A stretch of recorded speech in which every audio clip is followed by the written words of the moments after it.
Hello guys, welcome back to our channel. তো আজকে তোমাদের সাথে অনেক দিন পরে দেখা হচ্ছে। তো আজকে আমি 5 বছর আগেকার একটা জামা পরেছি, তো সেটাই আমি তোমাদের সাথে শেয়ার করবো। দেখো, 5 বছর আগে আমি যেমন ছিলাম তেমনই আছি। মানে আমি একটু মজা করলাম। যাই হোক, একই রকম কি সবাই থাকে নাকি? মানে ভাবো যে 5 বছর আগে যে ড্রেসটা আমার হতো, সেই ড্রেসটা এখনও আমার হয়। মানে আমি সেরকমই আছি। তো যাই হোক, আমি যাচ্ছিলাম কম্পিউটারে, তো আমার সাথে ছিল দিদি।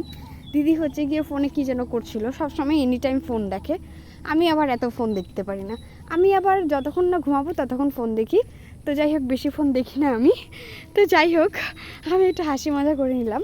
তো যাই হোক, আমি যাচ্ছিলাম কম্পিউটারে। তো কম্পিউটারে থেকে আসার সময় তোমাদের সাথে অবশ্যই দেখা হবে, অ্যান্ড তোমাদেরকে ওয়েদারটা দেখাবো। খুবই সুন্দর ছিল ওয়েদারটা, এতটাই ভালো লাগছিলো। তো যাই হোক, আমি আর আমার দিদিই যাচ্ছিলাম, আমাদের সাথে আর কেউ ছিল না।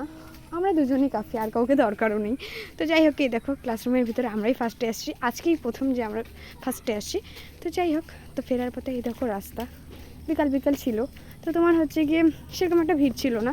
তো আমরা টোটোর জন্য ওয়েট করছিলাম, তো টোটো আসছিলো। তো একটু এগিয়ে গিয়ে আমরা টোটোতে আসলাম।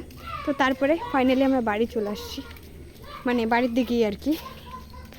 আর এই দেখো আমাদের বাড়ির সামনে রাস্তাটা, মানে এতটাই ভালো লাগছিল। তো কেমন লাগলো ব্লগটা অবশ্যই কমেন্ট করো। অ্যান্ড অনেক দিন পরে ব্লগে আসলাম, তো তোমরা সবাই কেমন আছো অবশ্যই কমেন্ট করো। অ্যান্ড ভালো লাগলে অবশ্যই ভিডিওটা শেয়ার অ্যান্ড লাইক করে দিও। অ্যান্ড কে কোথা থেকে দেখছো অবশ্যই বলো। Thanks for watching.